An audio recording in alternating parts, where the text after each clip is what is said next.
Another beautiful day. Alright, welcome to Gemini season.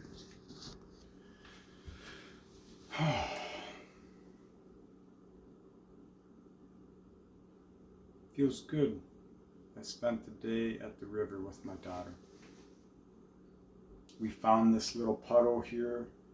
Had all sorts of life forms in it. As we're looking around at the tadpoles, we see these baby little bullheads. So we started grabbing them and throwing them in the river.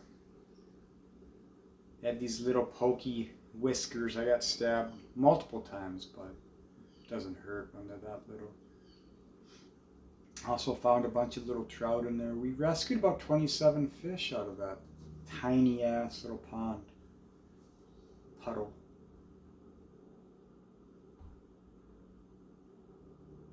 Then we walked down to the river and walked into it, and it felt really good.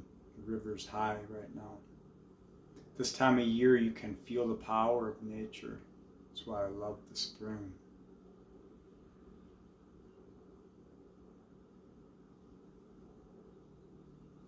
So let's talk transits for a moment. A language from which we can understand energies, speak about energies, archetypes, all these other things. Sun just entered into Gemini. It's an assessment time. Curiosity, the spark of life, spark of the mind, you know. Gemini is said to be the messenger of the gods. Gemini energy is usually pretty good at communicating. I have a Gemini moon conjunct Jupiter.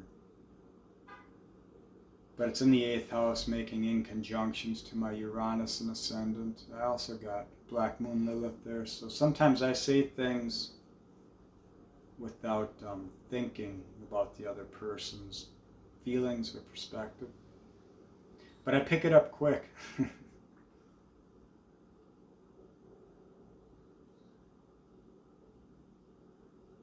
When you learn languages like astrology, then you can analyze yourself in more objective ways, and you can see things in other people and situations.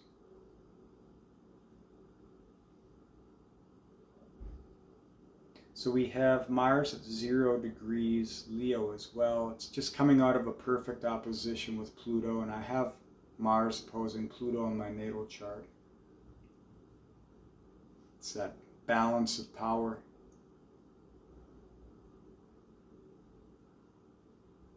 Learning how to stare into the abyss without becoming what it is. That's what I feel a lot in life. Trying to know all the crazy shit that's happening in this world without becoming a nihilist or seeing the futility in life. So I'm blessed with the Taurus energy as well, so that I can balance that out with, well, we got what feels good, what feels right. And that's enough to cast down nemesis through hubris. At least a little bit. That's that transformative quincunx between value and belief with Taurus and Sagittarius.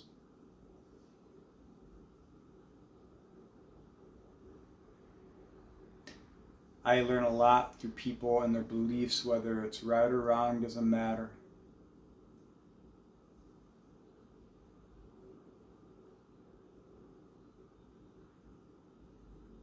Oftentimes people that we don't agree with, or we don't see eye to eye, or we have different world views, that's where I learn. That's where we always learn, if we're open to it. That's what Gemini is about, it's learning.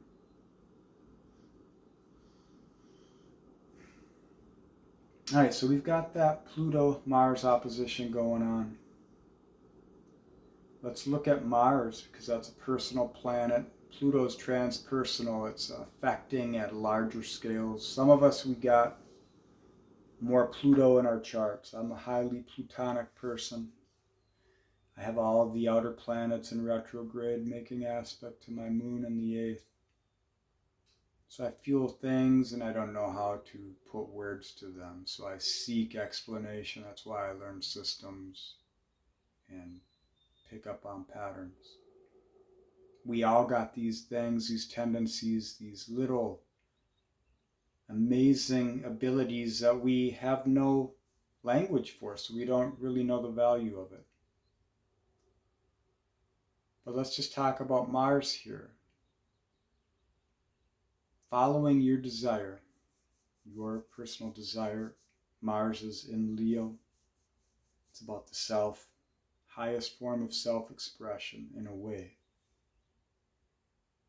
So going with what feels right with you, what gives you a voice to put your spirit to form. How can you express yourself? What do you need to fight against? What do you need to release? Who do you need to release?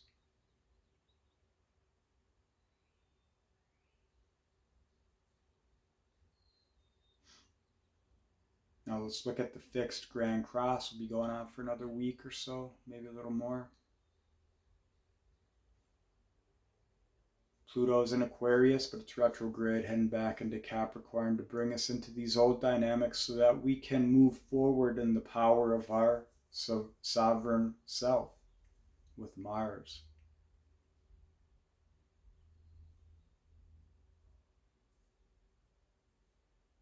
We've got the nodal axis, 2 degrees, heading down to 0 degrees. South node in Scorpio, North node in Taurus. It's a dynamic energy of balancing power in relation to the self and others. And it's about being in it, not being able to necessarily assess it, but being able to feel into what that is. For instance, in my case, I've come across some scorpionic energies, maybe past life connections, karmic connections. They want to hold on, they want to hold me into form, bring me into their fold, their power. But I've already done my time, I've already done things for others. Now it's about me doing things for me and aligning myself with other people who have similar goals, similar directions, in a more reciprocal way of going about that, which is more Taurian. In your life, it might be different depending on what house your transiting south-north nodes are activating for you.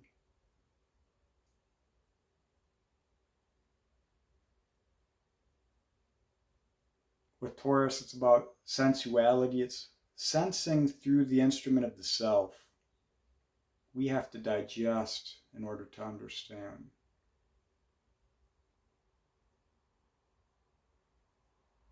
You know, I'm not a debater. I don't get into arguments with people unless it's something I truly understand and feel strongly about.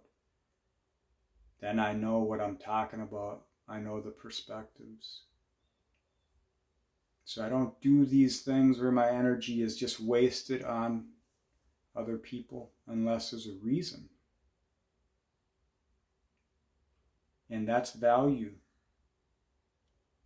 What feeds you, what nourishes you in a reciprocal way, what that isn't draining you, what situations and dynamics are old, played out loops that you've already gone through and you can just kind of release now.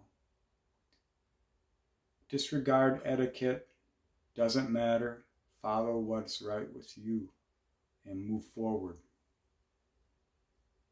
When you follow in your heart, the mind doesn't get tripped up in the linguistics and all the expectations and etiquette of old dynamics.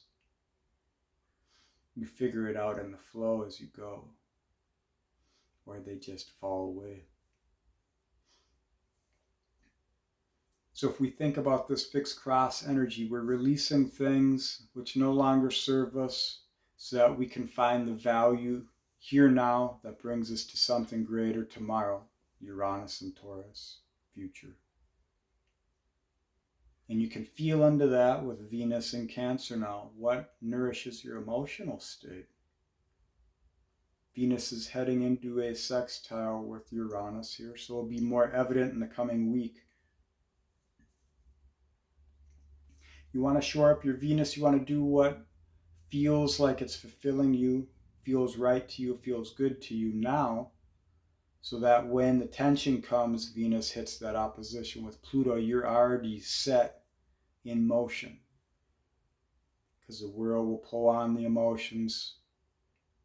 And when the outside world starts to pressure us, then old dynamics, old loops look like an escape, a way to shore yourself from the storm. Safe harbors, but they're not. So you got to drift now into the direction of the self, that self-expression which nourishes your fire, feeds your spirit. In whatever way that is. Maybe it's just you making conscious effort to change some little thing in your life, or speak a different way to yourself, speak a different way to people. Maybe you're not quite as open or inviting or helpful to other people. Try turning that to yourself. Be helpful to yourself. Treat yourself like your friend, not a servant for others.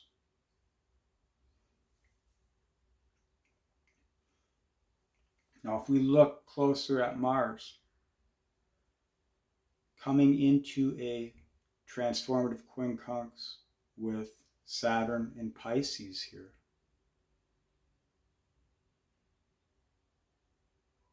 The disillusionment of what once was the Piscean dream, the ways that we had felt into things, believed into things, been led to believe. Because Capricorn's 12th house to Pisces, it's the formations and the epigenetics of what has been cast down, which we're trying to swim through, we're trying to walk through that haze. Saturn walking through Pisces is a falling away of old garments, old ways of being, down to the bones, down to the spirit.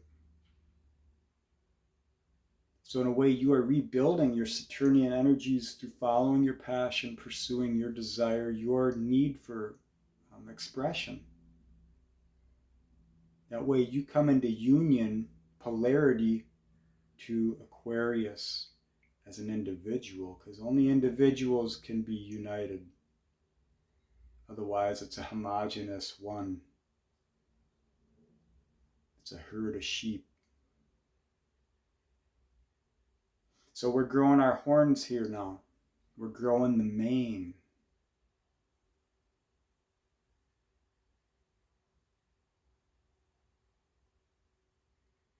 Use these energies to bring your spirit to form in the ways which nourish your spirit, which feel right, which honor your value, and doesn't take the value of others in order to do it.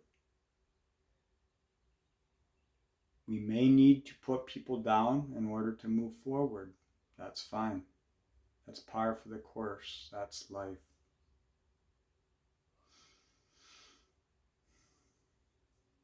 Mistakes have a shelf life, most of them.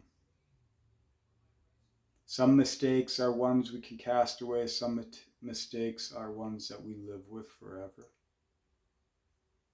But you can never transform them if you can't see that everything is dynamic.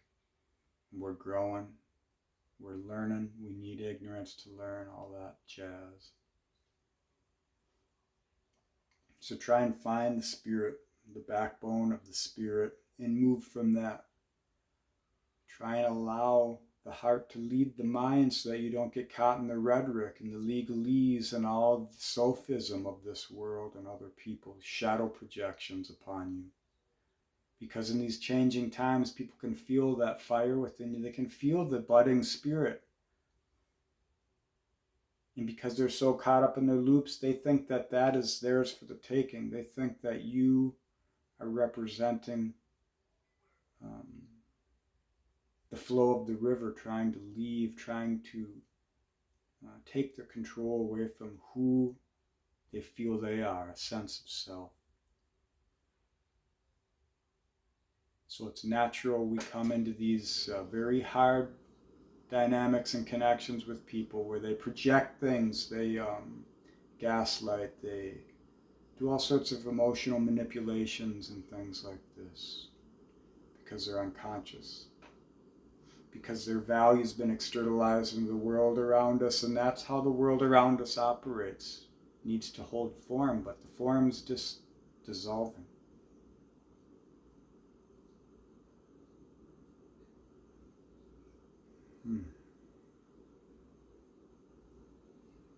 So let's see here. I'm in my 11th house profection now. It's activating my Mercury, activating my 7th house and my 3rd house. So Saturn, Uranus, the Sun, Mercury, Chiron, for me, are subtly being activated.